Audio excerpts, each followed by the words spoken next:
You know, me and a great friend was speaking the other day, and we were both agreeing on how ghetto January 2023 have been thus far in many different ways, whether it's in your own personal life or the things that you are observing in the world. It has been a lot going on, so much, especially within this past week, that it was hard to keep up. But we're going to get into it. We're going to talk about the mess that's going on YouTube that cannot be ignored, some world news, and also some in entertainment. Just stand by, y'all. Hi guys, you are now listening to the Lioness Queen Experience. Please be sure to like, share, and subscribe. We are now available on Spotify. Thank you for the follow.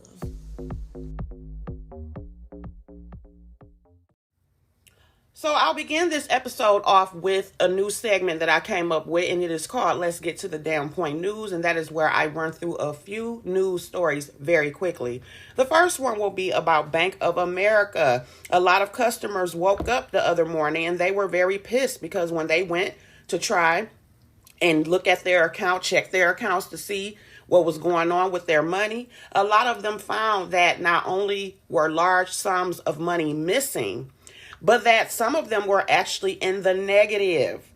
And when they tried to contact Bank of America to find out what is going on, Bank of America at the time were not answering their questions in the way they felt that they should have been answered.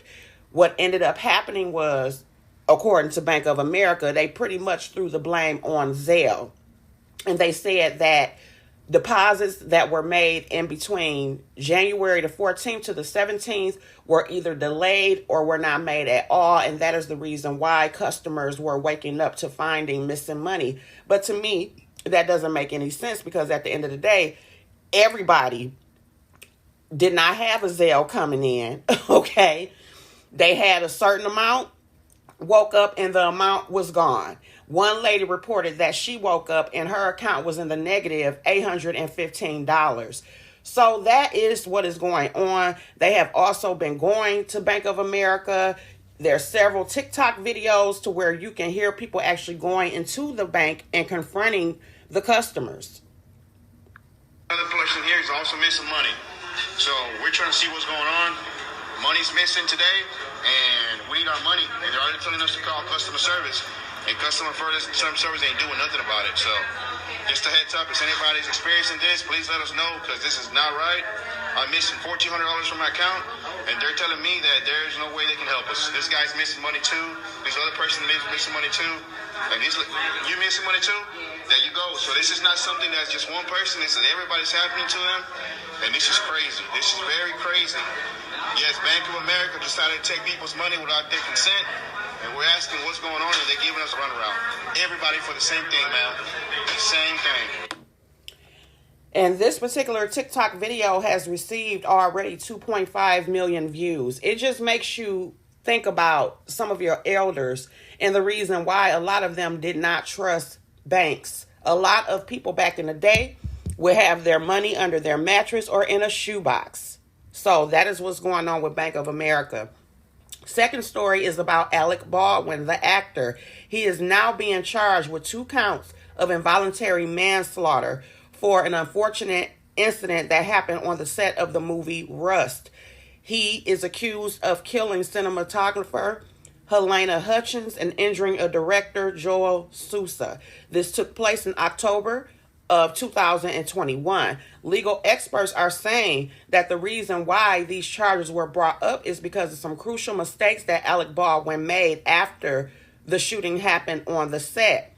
Alec Baldwin made the mistake of coming out and doing a press conference right after the incident happened, to where he said a lot of things that he should not have said. I absolutely agree with the reason why they are charging him, because he just was not thinking. And this is the thing that all of us have to remember. And I think it's very hard because of the fact that we live in a social media realm, is that some things need to stay.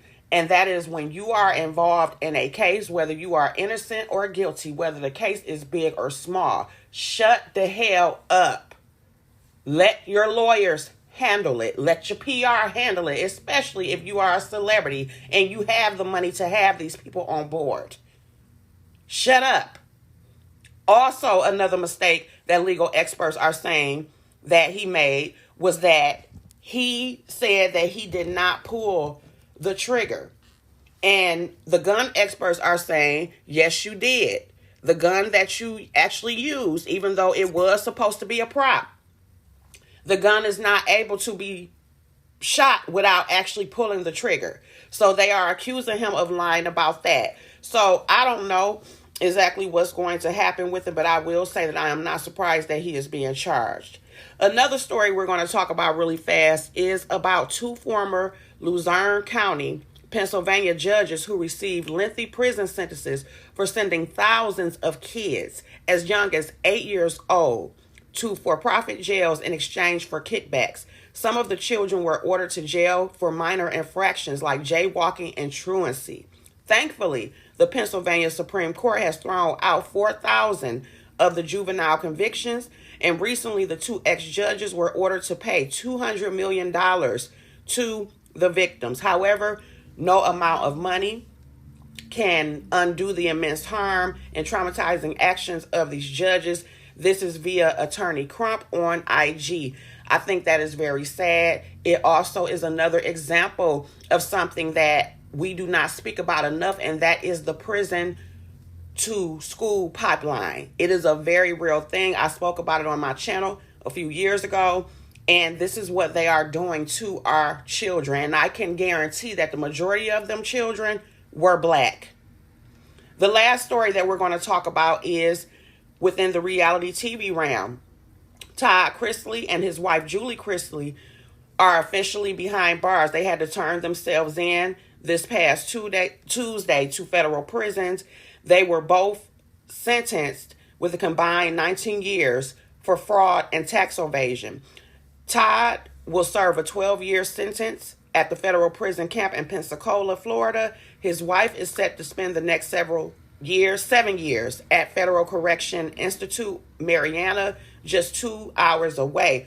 But they said that yesterday she was transferred to some medical facility. They are not saying exactly why she was, but yeah, that is what happened. So yeah, they are accused of stealing a lot of money. I think that it's sad, but at the same time, this is what happens when you participate in those type of crimes. You are not exempt. And that's it for the Let's Get to the Down Point news. Up next, Tasha K versus Larry Reid. Yeah, y'all, we about to get into the YouTube mess. This is too juicy not to talk about. Y'all already know it ain't my style to talk about other content creators, but honey, this cannot be ignored.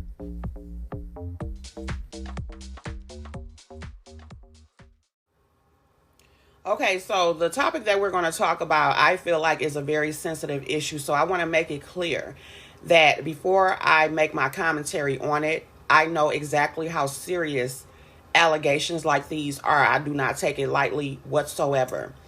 I have never been into accusing people of things that can definitely not only take away their freedom, but also take away their bottom line, which is their livelihood.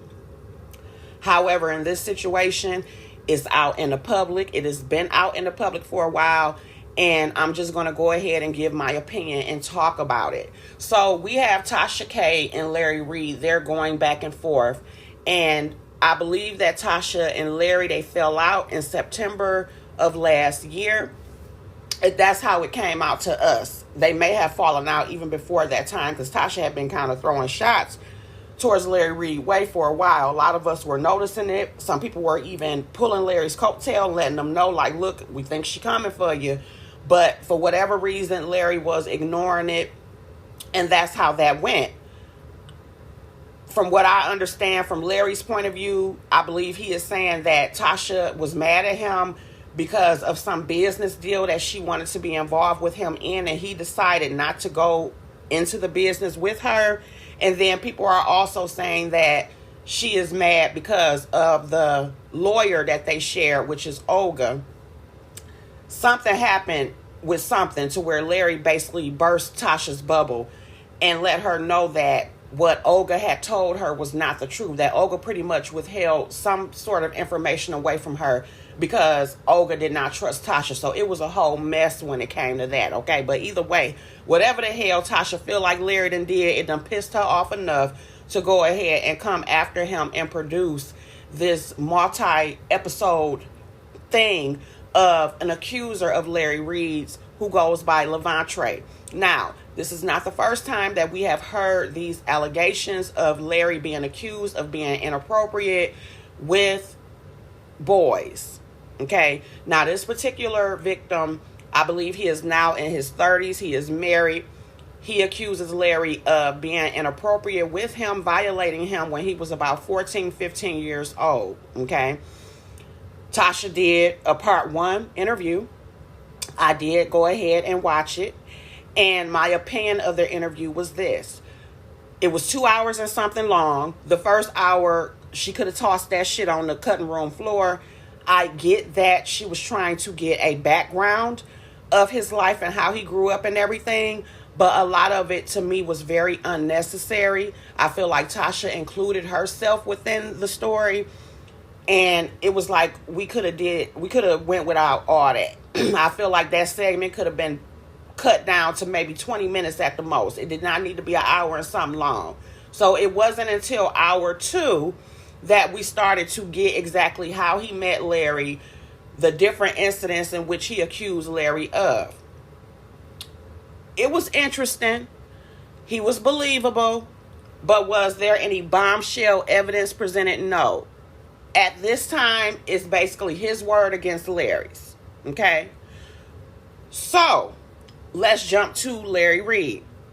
I don't personally have any issues with Larry Reid. I have watched him in the past. I found him to be very entertaining. I still feel like even to this day, outside of this mess, that Larry Reid has one of the best intro songs on YouTube. That is just my opinion. I really enjoy his intro songs. So, me giving my opinion is not a dig towards Larry or I'm trying to come after him. None of that. I'm just being honest about what the hell it is that I'm seeing. And this is how I feel. His response to what Tasha K is doing is making him look a certain type of way and is not making him look good. Okay? I don't know what Tasha is to present in these other parts coming. I thus far have not seen any real bombshell receipts. I'm hoping, well, not hoping for his sake or whatever, but I'm hoping that the other parts of this series that she present will be something to be like, okay, I get it now. Because other than that, she didn't present anything that was just so devastating at this point. Was making a lot of people look at Larry sideways is Larry's own actions. After Tasha K did that part 1 of the interview, some people were coming out criticizing Larry for feeling as though he did not come out and defend himself or say anything quick enough. And so he finally did decide to come out and say something. He said something on his YouTube channel, and then he also said something on his Patreon. I am not a part of his Patreon, but another content creator decided to play some of the things he said on his Patreon. It didn't make any sense to me. I can only go from the video that he presented on YouTube. In the video that he presented on YouTube, he ended up turning the comments off. And after watching it, I understand why Larry turned the comments off, because to me, what he said was a bunch of bullshit. I feel like he danced around the point. I feel like he was not direct in saying that this accusation was not true. He did a lot of bragging and boasting. He accused people of being jealous of him because he is on 2 shows. He is on BET Plus. He said something about white folks. I guess him being able to cross over with white folks, about how much money he got. And it was just a lot. He made inappropriate jokes, in my opinion. And I wish that Larry would have just shut up, because to me, him speaking made it worse. Also, his actions within the past week. Larry have been witnessed. A lot of people have witnessed Larry going around to certain key content creators, super chatting them a lot of money, We have also heard about him cash apping people a lot of money, $500 to be exact. I do not know whether the shit is true or not, but I do know that I have been hearing in these YouTube streets that Larry has been cash apping motherfuckers $500. Sorry about that. Have been cash apping motherfuckers $500. He is also supposed to be doing an interview, I believe, with Armand Wiggins and Storm Monroe. I believe that is supposed to drop sometime today. It is Friday, January the 20th. I'm not exactly sure, but I believe that Larry need to hire a PR person. You done bragged and boast about all these millions of dollars that you got. You need to hire a PR person, because not even what Tasha doing is making you look a certain type of way. Your actions are making you look a certain type of way. It is looking as though you are trying to buy people, and it looks as though you are running and doing damage control. That's my honest opinion. Okay? I don't know whether Larry did the shit or not. Like I said, I am not into just blatantly accusing people of shit, because this is a very serious topic. But I can only say what a lot of people are saying and what a lot of people have been thinking even since the very first time that these allegations came out, and that is, where there's smoke, there is fire. Okay? I do believe that something did happen between Larry and that young man. The question is whether or not he was actually age of consent. That's the question. And was he the right age? And was it consensual?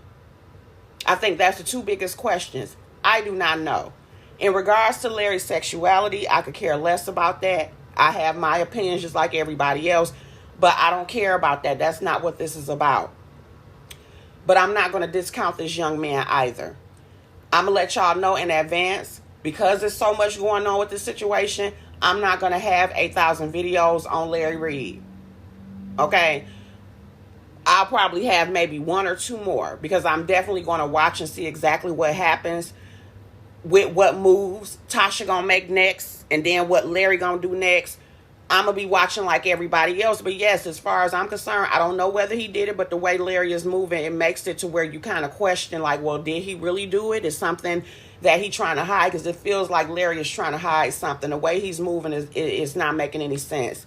Also, as well, to those who are taking up for him, I get that y'all have relationships with him. Some of y'all do have personal relationships with him.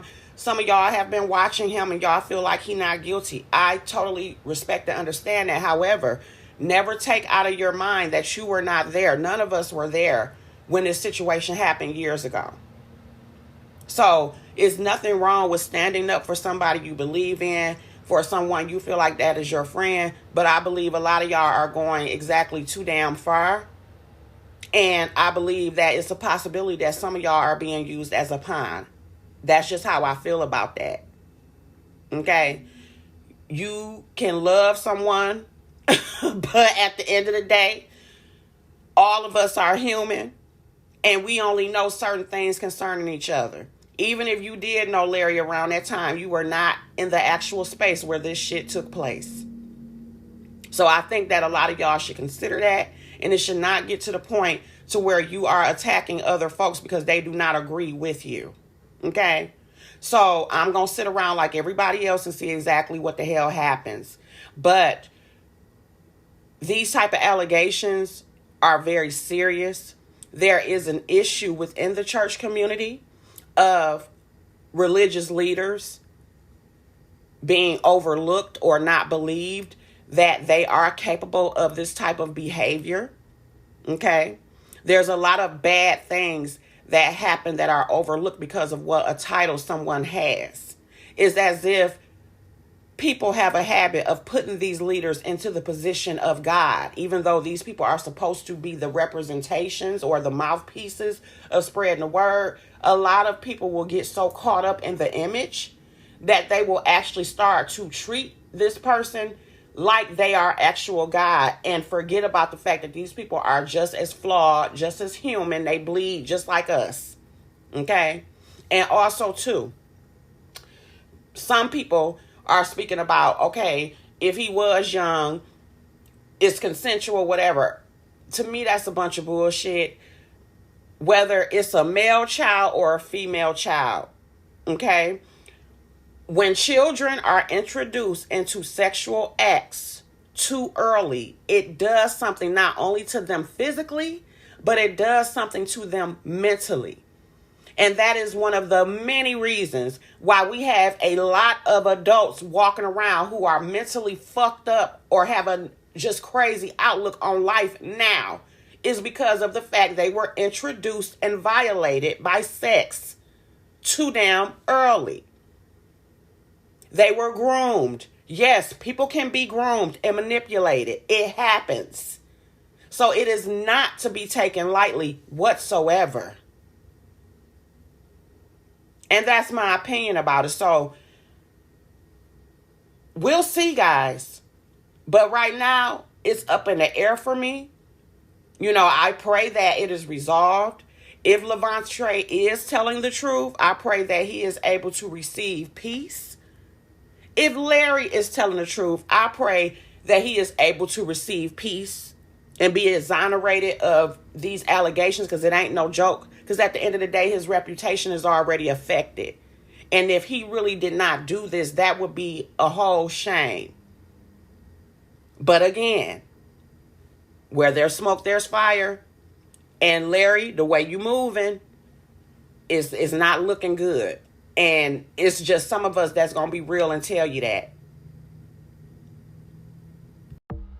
If you're liking what you're hearing in this broadcast, please make sure to like, share, and follow. And also, if you want to donate to the channel, please make sure to look inside the description link. The information will be in there, and I will appreciate it. Next up, we are going to talk about some more YouTube mess, and that is concerning Jaguar Wright and her being put in a mental institution. Stand by, y'all.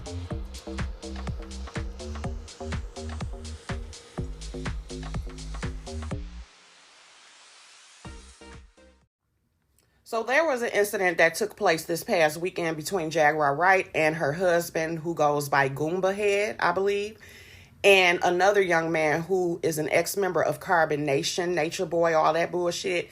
They had an incident that happened at a barber shop this past weekend. And what pretty much happened was Jaguar and Solar, who she claims is her nephew, even though she had only known the guy 5 days at that time, they went up to the barbershop where her husband was. There was an incident that had happened the night before with a gun, and the husband pretty much decided to get away and go to a barbershop he had grown up in and get some breathing room, because this new spirit had came into the picture that they were trying to help. Jaguar insisted on this boy being around, and the husband was kind of having an issue with it, okay? So he decided to go get a peace of mind at the barbershop. Next thing you know, Jaguar comes up there with Solar instigating the whole situation. He filmed the whole thing. They on IG Live. She takes her ass inside the barbershop, starts to act a damn fool, screaming, ranting, and raving, embarrassing the man all in front of these people he done grew up with. She then decides to charge at her husband, and the phone ended up dropping somehow. Then next thing you know, we see that the husband is now on top of Solar, and he is whooping his ass and also asking, have you been fucking my wife? Okay. We know too that not too long ago, her and another content creator had fallen out, and the content creator had came and played receipts of Jaguar telling her that she had been cheating on her husband. Okay. So I don't know whether, well, no, it was not with this particular guy. It wasn't with Solar, because Solar had only been around for 5 days. But either way, they have been experiencing some issues is the damn point. Next thing you know, Jaguar goes into her vehicle, making sure she has the right camera angles for every turn. And she then proceeds to speak in a demonic tone. She then takes the ashes, which she carries around with her, of her son, her firstborn. And she took some of the ashes out of the urn and she rubbed them on her face. She said she was going to kill everybody in the barbershop. She kept yelling for Solar to come to go get his phone. She then gets out, takes the ashes, throws them at the people in the barbershop. Of course, they end up calling the police, or either she called the police. Either way, they ended up coming up there and arresting her. Threw her on the ground. She ain't had no damn shoes on her feet. She was spitting at them, acting a goddamn fool. Instead of taking her to jail, they ended up taking her to a mental institution. So, of course, as the story is coming out, as everybody is witnessing this, you have a lot of Jaguar Wright sympathizers who are saying that she was possessed. Solar came around and put some type of spell on her and she was demon possessed.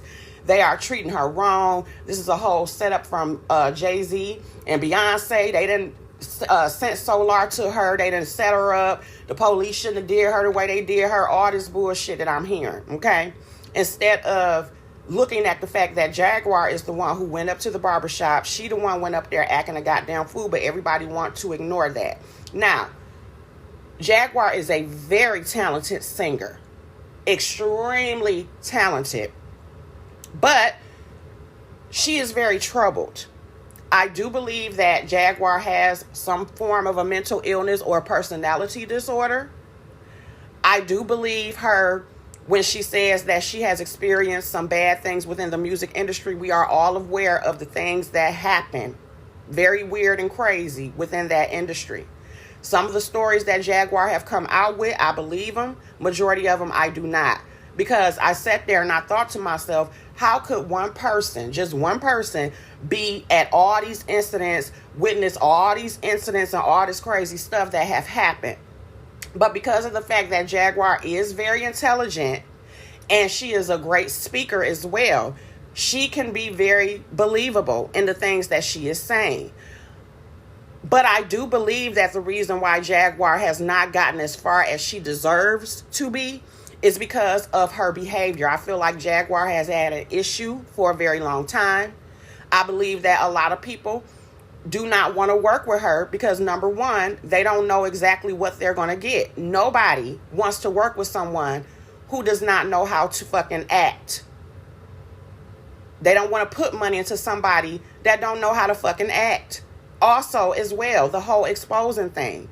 She's been so busy exposing everybody's mess, but yet has not once taken accountability for her part in the mess. And you always have to look sideways at people like that who think it's their mission and that they have some type of God complex and think that they're in control of the universe so much to where they are chosen to go around and spill everybody else's tea. But they never want to talk about their own. And they are always accusing people of coming after them, and they are always the victim. And I feel like Jaguar has made it her business to always be the damn victim. And I think it's a fucking shame of the people who enable her when it comes to that bullshit.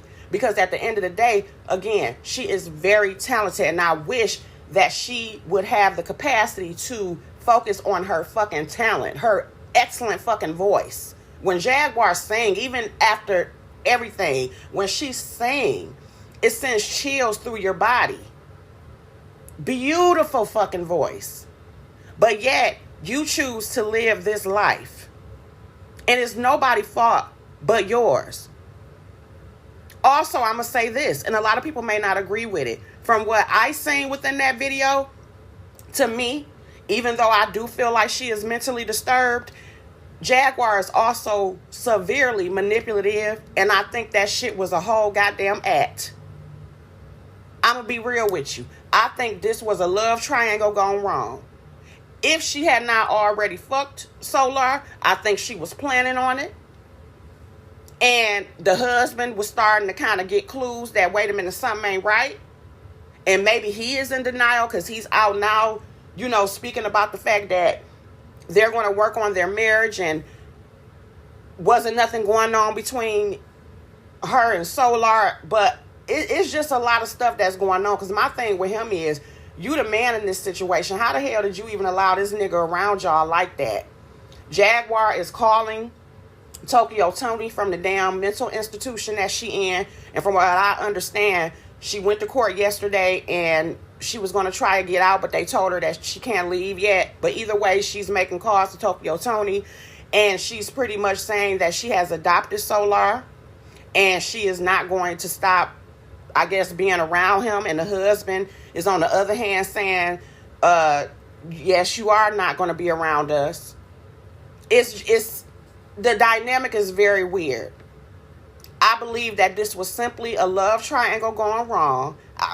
I believe that Jaguar created that whole distraction in order to get away from her damn husband. I think that's just simply what it is. I don't think it's no whole conspiracy theory. I don't think Clive Davis is coming after her, or Jay-Z or Blue. I don't believe none of that. I believe that Jaguar did that shit on purpose in order to get the fuck away from her husband. She probably been ready to leave his ass for a while. I believe that there is something going on between her and Solar. And I believe that the husband is in denial about it. Y'all let me know what y'all think. I'm not going back and forth with nobody about it. That's how the hell I feel. This was a whole goddamn production. Last but not least, we are going to talk about the crazy, toxic situation between BlueFace and Chrisean.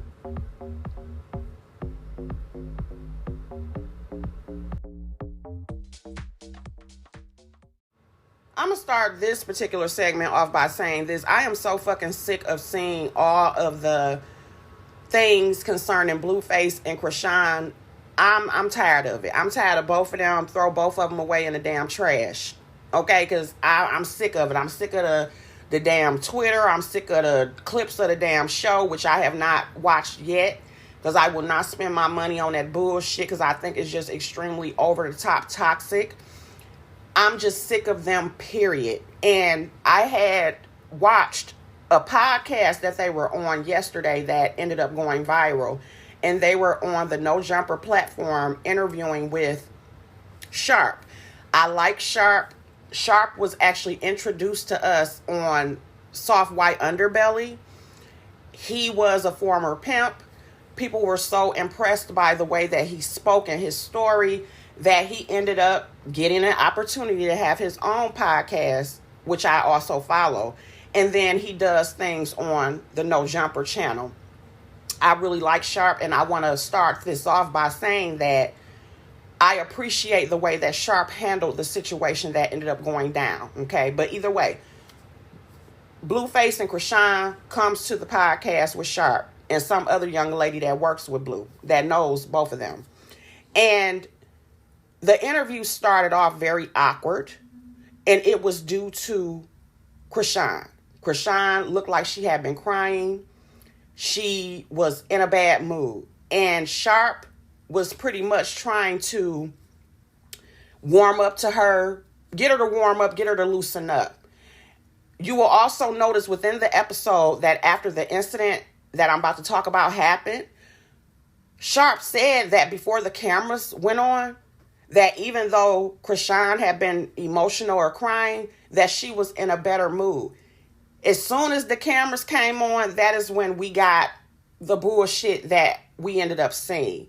So Sharp is interviewing BlueFace, asking him about different things, and it was a particular clip that had been going around to where Chrisean had bust Blue upside the head with a glass, and it actually broke his meat, his white meat. He bleeding all on the camera, okay? Because initially, looking at their relationship, when it started to come to the forefront, they started to go viral, a lot of people were automatically assuming that Blue was at fault. Everybody kept saying, oh, Chrisean need to get away from Blue. He is bringing her down. The only reason why he relevant is because of her. Everybody automatically blaming BlueFace, which I kind of understand that, because BlueFace initially appeared to be very disrespectful and like just a terrible influence. But in the recent times, a lot of people are starting to see that BlueFace is not really the issue. It is really Chrisean, okay? Chrisean is the one who is violent. Chrisean is the one who does not know how to handle her liquor, okay? And so Blue is trying to answer a question about the incident.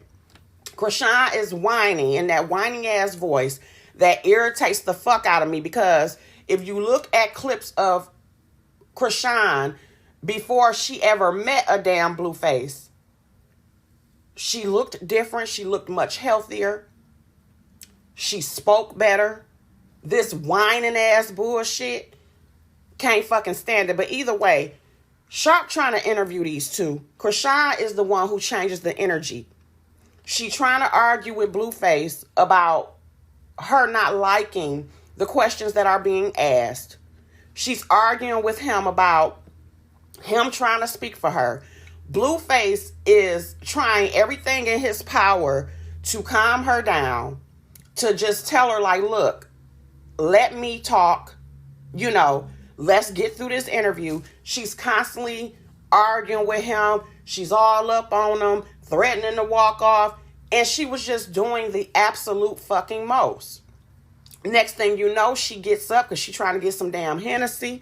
And she gets to interrupting him so much to where Sharp and them had to jump in. And BlueFace basically told security, take her ass out. Security get to telling her to get out. She starts acting a damn fool. And one of the shots that they showed of her is her literally flailing her arms around. It was as if you were watching a 3-year-old have a goddamn temper tantrum. It was a complete fucking mess. And again, I give Sharp his props because they tried to handle the situation, even as messed up as it was. People who have not watched the entire show, of course, they are saying that Sharp was wrong for answering her questions. They accused him of trying to set her up. Of course, they're coming down on Blue, but if you watch the entire video, you will see that Chrisean is the one who created that whole toxic ass environment. I understand that this girl is deeply damaged. As a matter of fact, both of them are damaged. So do not get me wrong in me saying that BlueFace was the actual mature one. This is not the first interview where she has acted a goddamn fool. Okay? So I'm not taking away anything from Blue, but when it comes to the two, it's like as if he need to get the fuck away from her. She is too codependent on him.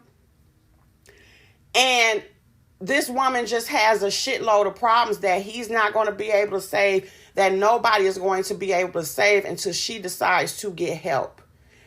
And just off the violence alone, she is the one who seems to be the bigger aggressor. And even the lady that works with them, and also Sharp, who was on the podcast, were basically trying to, in a way, let him know, like, do you think that this is something that you need to be involved in? Because just like this woman hit you on the back of your head with a fucking glass, if she would have hit you the wrong way, you could have died. It could have went bad. Do you think that this is something that you need to be a part of? And Blue is basically like, he love her. He see the good in her. He don't want to just throw her away. But the situation is just so fucking toxic. My point in saying all of this is to say, Chrisean has a lot of issues and I pray for her. But BlueFace need to get the fuck away from her. Because out of the two, BlueFace seems to be the one. And I never thought I would say this. But BlueFace seems to be the one that got the level head. But BlueFace is damaged as well. But it's a little light at the end of the tunnel for him. If he was just to get some counseling and get around the right motherfuckers, you can see exactly how intelligent, how well-spoken he is, and how well-mannered he is. Chrisean, on the other hand, I believe she's intelligent as well, but she's just so damaged. And I pray for her. So I'm not trying to come down on her, but at the same time, accountability has to be taken on her part. I don't believe that this fame she is ready for. I don't believe that this fame is something that is healthy for her. I actually blame a lot of these platforms, including Zeus Network, for even giving her any type of spotlight because it's not helping her. Zeus pisses me off with the clips that they fucking put out as though this shit is cute. Because I do not see this situation ending good at all. I would not be surprised if one of them end up taking each other out. That's how toxic this situation is. And it's fucked up because outside of all the bad influences and just bad examples of things that are being put into this new generation, this is the example of relationships that y'all are displaying to these younger people, making them think that in order to have a healthy love situation, it consists of people disrespecting each other, men not knowing how to handle their emotions, women being too damn manly and acting like they got too much goddamn testosterone. Everybody just acting a fucking fool, like it just gotta be a fucking issue in order for y'all to have a fucking relationship. Giving the wrong impression of what love is. Acting as though you can't live without another person. Not knowing the true meaning of self-esteem. It's very irresponsible for these people to use these motherfuckers up and pretty much dump them to the side when they are no longer of use. It's very sad. So my prayers are going to both of them, to BlueFace and Chrisean, but I do believe that they both need to get the fuck away from each other, because I would not be surprised if we see it going up Twitter, on whatever news outlets, on IG, all the blogs, that one of them is going to prison for taking each other out. I don't want to put that in the atmosphere, but that's where the hell it's going. Thank you for tuning in to the latest episode of the Lioness Queen Experience. I hope that you all enjoyed it. Let me know what you think in the comments about the topics that were presented. And I hope that all of you continue to have a peaceful existence and look forward to another episode of the Lioness Queen Experience. Bye, everybody.